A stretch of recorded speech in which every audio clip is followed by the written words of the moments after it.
शांति शांति, बहुत ही शांत रहिए।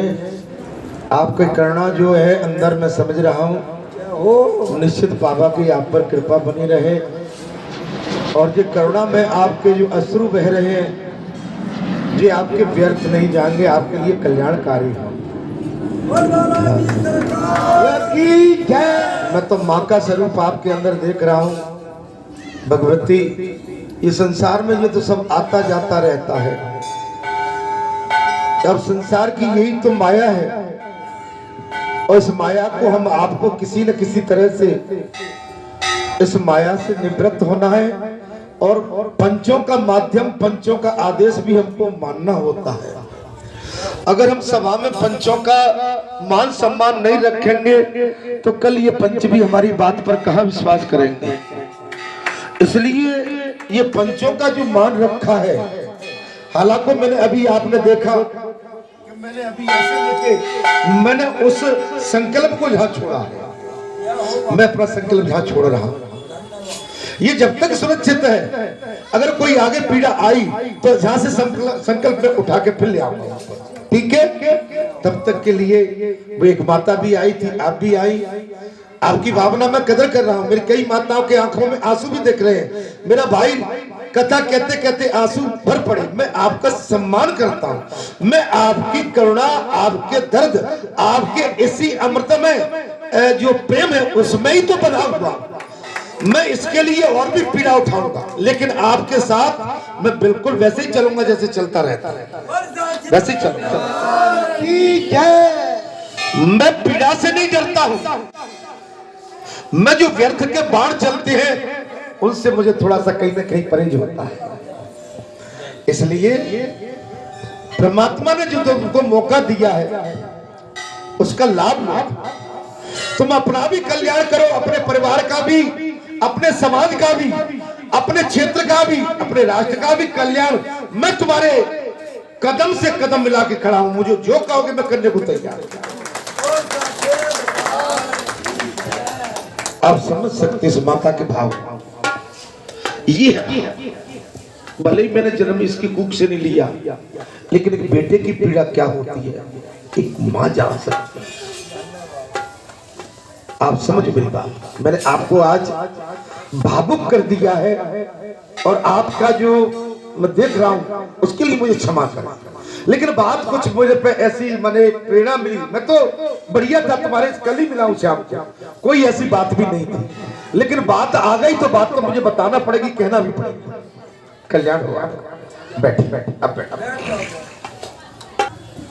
वैसे तो जो कहा गई हर को बिगड़ जो ब्रह्मारी लात, भगवान जी ने जब लात मार दी तो धरती के पैर पकड़े, महाराज तुम्हारा लगता नहीं।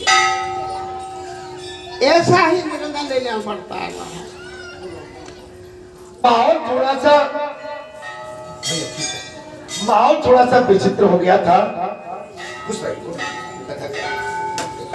माहौल थोड़ा सा विचित्र हो गया था, इसके लिए मैं आप सबसे जो है क्षमा प्रार्थी हूँ।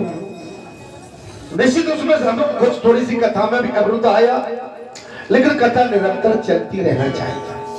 जब तक संकल्प का विषय, तो संकल्प तो दृढ़ होते हैं, लेकिन संकल्प को कहने के बाद बचाना भी बहुत कठिन होगा। आप ये सोच लो, मैं जब संकल्प लेने जाता हूं तो या तो मुझे प्रथम स्टेज पे ही रोक दो, लेकिन संकल्प लिया हुआ वापस नहीं होता, उसका कोई ना कोई समाधान होता है। जो संकल्प लिया है भले ही वो संकल्प भरपूर नहीं है और प्रभावी नहीं है, लेकिन अप्रभावी फिर भी बना रहे, अप्रभावी। इसके लिए हम आप सब जो है इस पर ध्यान दें। व्यक्ति विशेष किसी भी निंदा परनिंदा से बचे, किसी के मान सम्मान में कभी भी कोई कोताही न बरते, ठीक है। ये बुहारिता का काम है। जब आप हम सत्संग सुनते हैं, एक अच्छे परिवार में हमने जन्म लिया है, अच्छे परिवार में, अच्छे कुल में हमको जन्म मिला है, अच्छे राष्ट्र में हमको जन्म मिला है, भारत जैसे राष्ट्र में, तो निश्चित हमको अच्छाई की बात करनी चाहिए और अच्छाई की ओर देखना चाहिए। अगर आपके घर में, परिवार में, गांव में, गली में, समाज में और राष्ट्र में अगर कोई सत्पुरुष महापुरुष है तो आप भले ही उसको पूजो मत, लेकिन उसकी बात पर विश्वास आपको करना ही होगा। उसकी बात को आप हल्के में ले जाओगे तो हंसी के पात्र बन जाओगे। यो तो माता केकई ने भगवान को वनवास दिया था, लेकिन इसमें भगवान राम की रजामंदी थी। संसार को दिखाने के लिए केकई थी, लेकिन स्वयं भगवान की रजामंदी थी। या भी वही है, देखने के लिए ये हुआ है, लेकिन होगा वही जो राम रच रहा। बोल साचे दरबार की। जब बात हाथ जोड़ के प्रार्थना करके मुहाइकता से, निवेदन से, अर्जी से नहीं बनती, तो आदमी को प्रतिज्ञा, अंत में जो सत्पुरुष महापुरुष होते हैं वो प्रतिज्ञा ही लेते हैं। पितामह ने प्रतिज्ञा ली,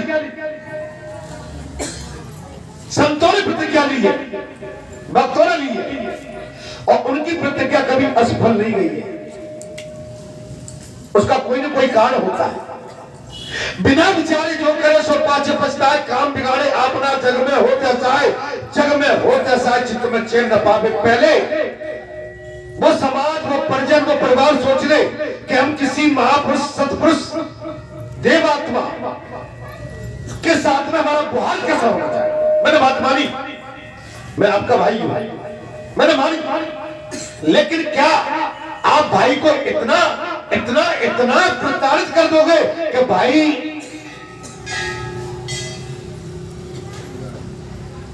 ये सब सोच विचार के चलिए। परिवार, मैं कथा की ओर आ रहा हूं। समाधान आपने कर लिया है, लेकिन ये समाधान टूटा नहीं है, ये खड़ा हुआ है।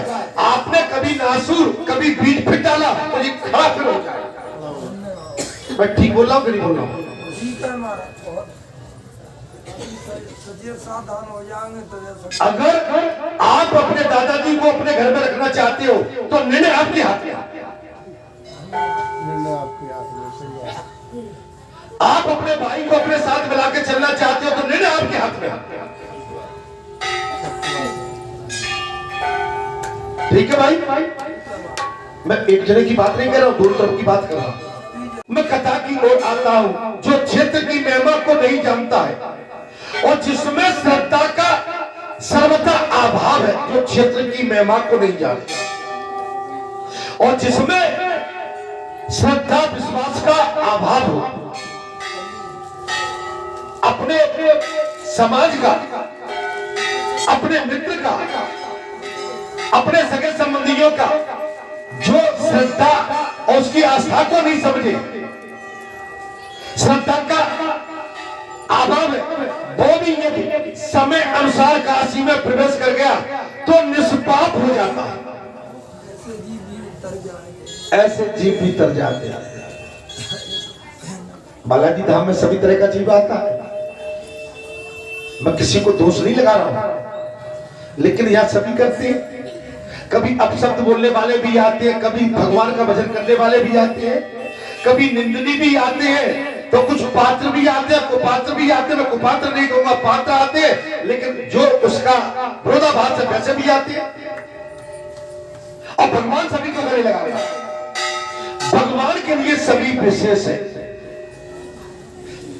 अर्थात और यदि वही उसकी मृत्यु भी हो जाए तो वो भी मोक्ष को प्राप्त कर लेता है। काशी में पाप करके भी मनुष्य यदि काशी में ही मर जाए तो पहले रुद्र पिशाच होकर वो पुनः मुक्ति को भी प्राप्त कर लेगा। रुद्र पिशाच भी बने तो भी मुक्ति का प्रावधान। अर्थात इस शरीर को नाशवान जानकर गर्भवास के समय होने वाली वेदना को याद करके धन धान से संपन्न राज्य को भी त्याग कर निरंतर काशीपुरम का सेवन करना चाहता है। आप देखिए चौथे पद में है सर जे ममता, जे मोह, जे माने बिल्कुल परिवार के लिए आश्रित होना, ये ठीक नहीं। अब तो भगवान से नाता जोड़ा। चौथे पद में केवल ईश्वर से नाता होना चाहिए। जे मोह, जे ममता, जे अब हमारे साथ नहीं जाएंगे। अगर बुढ़ापे में हमने ममता और माया में अपना मोह फंसा दिया तो हमारा अंत कर्ण बड़ा बुरा होगा। धर्म है तो हम ऊंचाई, मारा मोह याद किया, मारा जन्म जन्म मुनि जतन करा वही, अंत राम का है आवत आए। अंत में राम तब आएंगे तब राम का नाम आप हमेशा जाप करते हुए चलेंगे तब। अब अंत में कहें कि राम राम, कोई कहता गीता सुना दो दादाजी को, कोई कहता सीताराम सुना दो, लेकिन दादाजी उस समय नाती बेटा बहू को बुला रहे हैं, उनको अच्छी नहीं लग रही गीता रामायण, क्योंकि गीता रामायण में वो आके कभी बैठे ही नहीं। गीता रामायण के प्रति उनका समर्पित भाव बना ही नहीं। वो केवल परिजनों की उखाड़ पछाड़ और सीमन बोधन में लगे रहे, इसलिए उससे बचना पड़ेगा। जन्म जन्म मुनि जतन कराही, अंत राम का है आवत आए। अंत में राम जब ही आएंगे जब आप राम जी के बन के रहोगे तब। अगर अंत में राम जी याद आ गए तो आप राममय हो जाए। अर्थात अभी मैं नौजवान हूं, मन सोचता अभी मैं नौजवान हूं, अभी मेरी मृत्यु बहुत दूर है, ऐसा असंभव। अभी मैं नौजवान हूं, मुझे मृत्यु नहीं आएगी, ये असंभव। आदमी ऐसा सोचता है। ऐसी बात चित्त में कभी नहीं लानी चाहिए। अगस्त जी कहते हैं कि ऐसी बात चित्त में कभी मत लाओ कि मैं अभी जवान हूं, अभी हम गद्दी पर बैठे हुए हैं और पल में क्या हो जाए हमें पता नहीं। इसलिए मेरा आप सभी से अनुरोध है, काल करे सो आज कर, आज करे सो अब, पल में प्रलय होएगी और बहुत करेगा। अच्छा काम करना है तो आप उसको तत्काल अभी कर दो, और बुरे काम की कोई बात होती है तो उसे पेंडिंग कर दो, लंबित कर दो, बुरे काम को टाल दो, अच्छे काम को तत्काल कर दो। काम करते समय सीताराम राधे श्याम कहते समय, शादी संबंध होते समय, शादी विवाह और घर में कोई अच्छे मंगल कार्यक्रम हो रहे हैं तो उसमें लड़ाई झगड़ा मत करो। लड़ाई झगड़ा मत करो, वो आनंद का विषय, हर्ष का विषय। भगवान का कोई अनुष्ठान होता है, हर्ष का विषय, गा के बजा के करो, प्रसन्नचित चेहरे से करो, चेहरे पे मुस्कुराहट बनी रहे। आप कभी इस भाव से, लेकिन हमने काम तो कर दिया और चेहरे पर हमारे पर वो भाव नहीं, वो प्रेम नहीं, वो समर्पित भाव नहीं।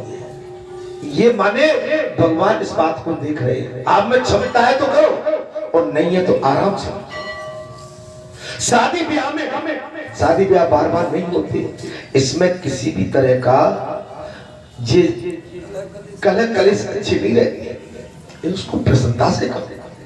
भगवान ने मौका दिया है, इसमें किसी तरह का भी बात अपवाद विवाद नहीं होना चाहिए। आपने जिनको भी पाती डाली है, चिट्ठी डाली है, आप उनका अतिथि भाव स्वीकार करो, उनकी विदाई ढंग से करिए। घर में मंगल गाए जाते हैं, लड़ने झगड़ने के लिए नहीं, घर में मंगल आनंद की वृद्धि के लिए गाया जाता है।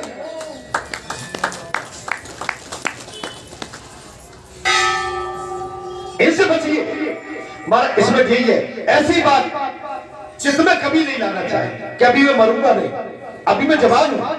वृद्ध अवस्था को प्राप्त कर होने के पहले ही पुरानी झोपड़ी की तरह अपने तुच्छ ग्रह को त्याग कर श्री शंकर जी की पूरी काशी में प्रवेश करना चाहिए।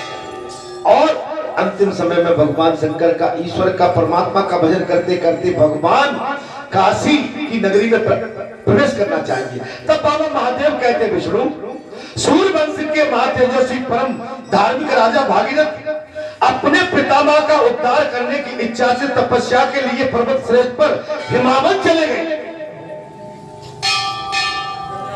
ये कथा चल रही है, आपका तो कल्याण हो रहा है, यहाँ के पितरों का भी कल्याण हो रहा है, यहाँ के पूर्वजों का भी कल्याण हो रहा है, जो अभी यहाँ है उनका पुरखों का भी हो रहा है, और यहाँ से देह त्याग के चले गए उनका भी कल्याण हो रहा है। यहाँ से 7 पीढ़ी का कल्याण है। ये भागीरथी है, बड़े भाग से मिली है, ये भागीरथी है। यहाँ से 7 पीढ़ी का उद्धार तय।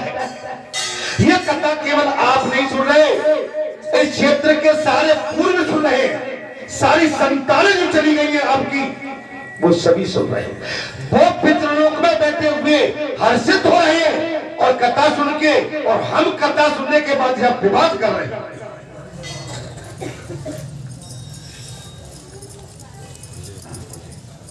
आप बड़े भाग्यशाली हो, बालाजी हनुमान जी की कृपा से ये आपका बरगद का पेड़ धर्मयुक्त हो गया है।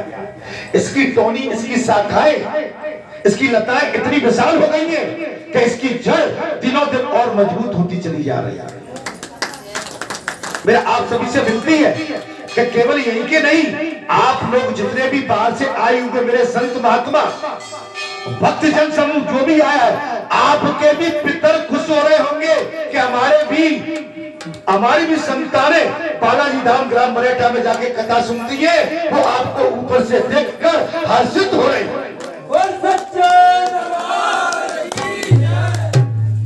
एक सुपात्र जन्म जाए पूरे कुल को तार जाए, एक कुपात्र जन्म जाए पूरे कुल में दाग लगा जाए।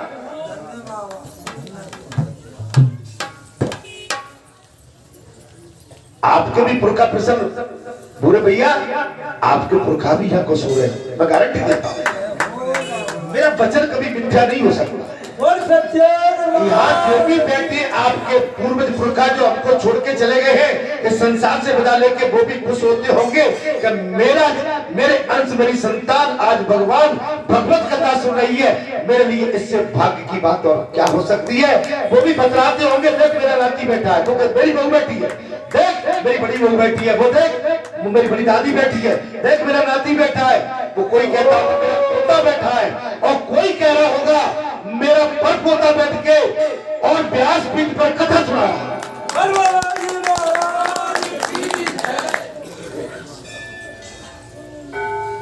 कथा सुना है, ऐसे कैसे हो सकता है? बोले जी तो बालाजी से पूछो। अब बालाजी के पास कैसे जाओगे ये तुम सोचो। यार ये तो आपके भाग्य की बात है, इसमें एक नहीं आप सभी की 7 पीढ़ियां तर जाएंगी यहाँ बैठ के। 7 पीढ़ी मैं वचन देता हूँ, गारंटी देता हूँ। आप कथा में आके बैठिए, आपकी 7 पीढ़ियों का यही से कल्याण तय। कथा कहने वाले की तो बात ही क्या है, लेकिन सुनने वाले का भी कल्याण तय। अर्थात मेरा आपसे विनती है महाराज, तब विष्णु सूर्यवंश के महा तेजस्वी परम धार्मिक राजा भागीरथ अपने पिता माओ का उद्धार करने की इच्छा से तपस्या के लिए पर्वत श्रेष्ठ हिमावन को गए, अपने पिता को आनंद देने के लिए। क्या हम अपने पुरखों को आनंद नहीं दे सकते? क्या अपने पुरखों की खातिर हम उनके लिए कथा भागवत नहीं करा सकते? क्या उनने जो हमको यहाँ पर अपना धन संपत्ति छोड़ गए, आज हम उसका सेवन कर रहे हैं, क्या हम उनके लिए इतना भी नहीं कर सकते? टाइम पर उनको जल अर्पित नहीं कर सकते क्या? यहाँ पर देखिए महाराज, अपने पितरों के उद्धार के लिए पर्वत श्रेष्ठ हिमालय पर गए हैं। हरे ब्राह्मण की सापग्नि से दुग्ध होकर बड़ी भारी दुर्गति में पड़े हुए जीवों को गंगा के सिवाय और दूसरा स्वर्गलोक में कौन पहुंचा सकता है? मालूम है मैं कल क्या देख रहा था टीवी में, जो पाकिस्तान में आते हैं तो हिंदुस्तान में गंगा में आके उनको प्रवाहित करते, ठंडा करते। अपने भारत देश में इसकी बहुत बड़ी महिमा है गंगा की। माने विदेश के लोग भी अपने पूर्वजों की उस विश्राम को, उस मिट्टी को, जिनको तुम फूल बोलते हो, उनको लाके गंगा में ठंडा करते। समझ लो क्या महत्व है। अरे संत मिल जाए, फकीर मिल जाए, महात्मा मिल जाए, तुम्हारे घर में ध्रुव पैदा हो जाए, प्रहलाद पैदा हो जाए तुम्हारे घर में, अरे मीरा पैदा हो जाए तुम्हारे घर में, माता सती सावित्री जैसी माता राधे और सीता का जन्म हो जाए, शत्रुपा शक्ति आ जाए, तो इससे बड़ा भाग्य हमारा और क्या हो सकता। और फिर हनुमान जी स्वयं चल के आगे आपके घर में, जो रुद्र अवतार है, स्वयं ब्रह्म आपके घर में बैठा हुआ है, लेकिन आप ब्रह्म को भी चुनौती देने के लिए तैयार हैं। आप ब्रह्म को भी चुनौती दे रहे हो, ब्रह्म को भी अच्छे से नहीं, उसको भी चुनौती देते हो। महाराज रावण ने भी ब्रह्म को चुनौती दी थी, हिरण्यकश्यप ने ब्रह्म को चुनौती दी, हिरण्याक्ष ने ब्रह्म को चुनौती दी, और शिशुपाल ने ब्रह्म को चुनौती दी, रावण ने दी, मेघनाथ ने दी, महाराज सारे राक्षसों ने दी, लेकिन सबका पतन हो गया, कोई जिंदा नहीं है। आज भगवान शक्तिमान है, ईश्वर है, परमात्मा है, उनसे ऊपर कोई है ही नहीं। भगवान सबके परम पिता परमात्मा है, उनको परम पिता कहा गया, परम पिता परमात्मा कहा। महाराज जीवों को गंगा के सिवाय दूसरा और स्वर्ग लोक में कौन पहुंचा सकता है? गंगा के। अब ऐसी बालाजी धाम ग्राम बरेठा में गंगा की जो धारा निकली है, आप इसको छोड़ के कहां जाने चाहते हैं? आपका कल्याण तय है। यहाँ हर रोज कथा है, जहाँ निःशुल्क सेवा है, और जगह जाओगे तो आप केवल 7 दिन कथा सुनोगे या 3 दिन सुनोगे, या तो 22 साल हो गए लगातार कथा चल रही है।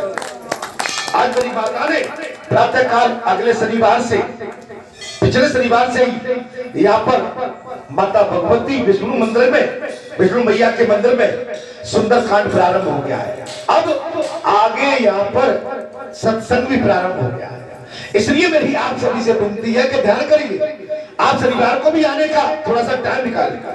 माने माँ वैष्णो मैया के गर्भगृह में सुंदरकांड, और सुंदरकांड के बाद यहाँ पर सत्संग भी होने लगा है पिछले ही शनिवार।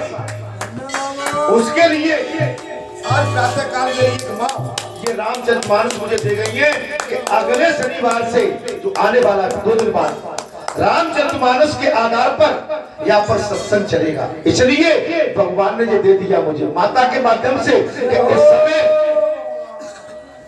संसार के राजनेता रामचरितमानस पर बहुत उंगली उठा रहे हैं, तुम इसका ज्ञान अर्जित कराओ।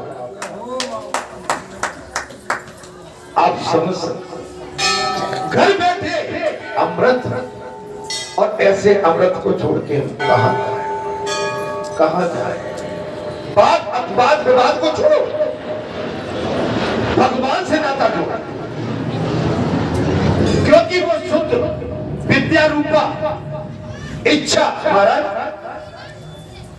दुर्गति में पड़े हुए जीवों को गंगा के सिवाय दूसरा कौन स्वर्गलोक में पहुंचा सकता है? क्योंकि वो शुद्ध विद्या रूपा इच्छा, ज्ञान एवं क्रिया रूपा 3 शक्ति जो वाली दयामय, आनंद मृता रूपा तथा शुद्ध धर्म रूपणी एवं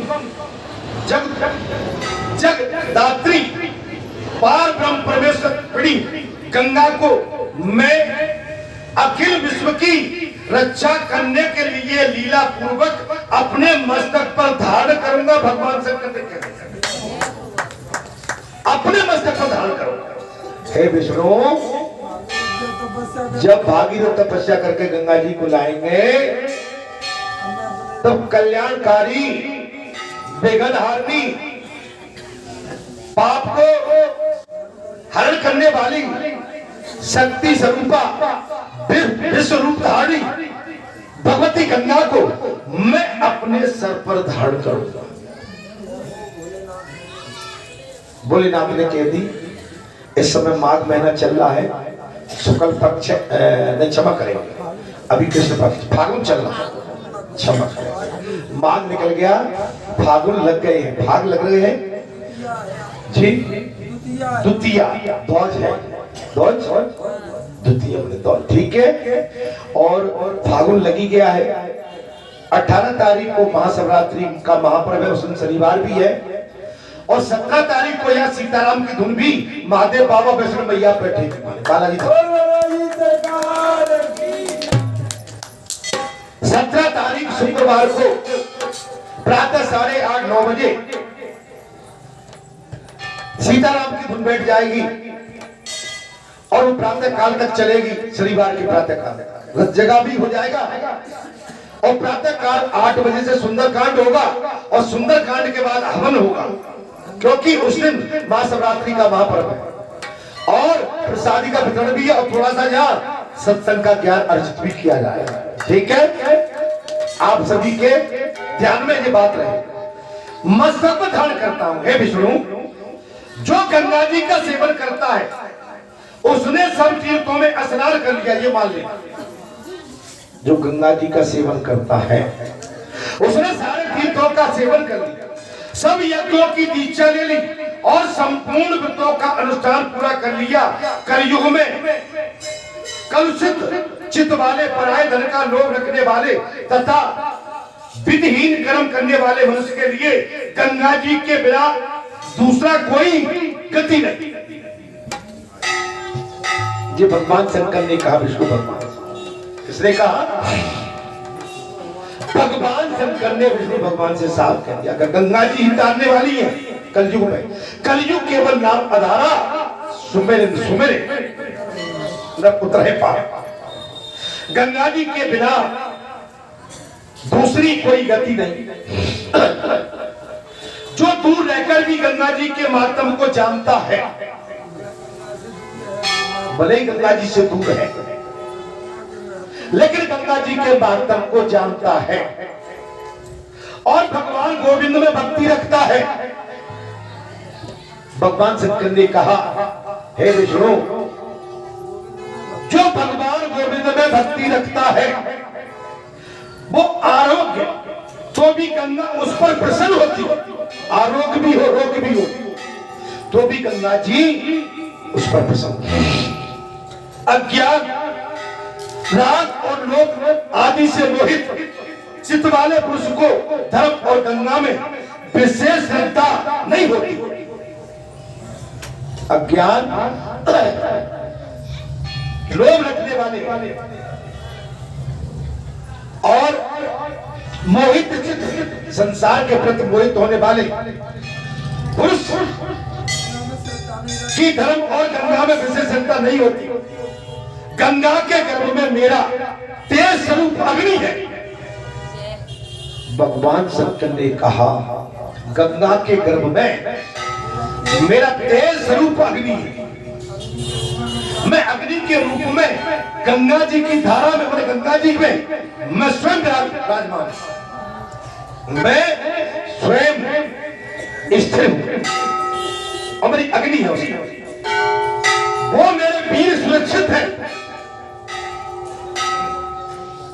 वो मेरा वीर सुरक्षित है गंगा। अतएव हे विष्णु, भगवान शंकर कहते हैं, अतएव सब दोषों को जलाने वाली तथा संपूर्ण पापों का नाश करने वाली, जैसे वज्र का मारा हुआ पर्वत सैकड़ों टुकड़ों के बिखर जाता है, ठीक उसी प्रकार पापों का समूह गंगा के स्मरण मात्र से सतधा नष्ट हो जाता है। आपके हमारे कितने भी बड़े पाप हो, गंगा मैया के गर्भ में भगवान शंकर का ज्योतिर्मय प्रकाश स्थिर है।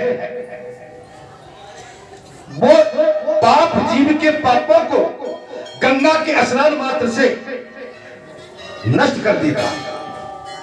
और जो चलते खड़े होते जब और ध्यान करते हैं विष्णु, खाते पीते जागते सोते तथा बात करते समय जो भी गंगा जी का स्मरण करता है वो संसार के बंधन से मुक्त हो जाता है। हमारी इतनी बड़ी बात है।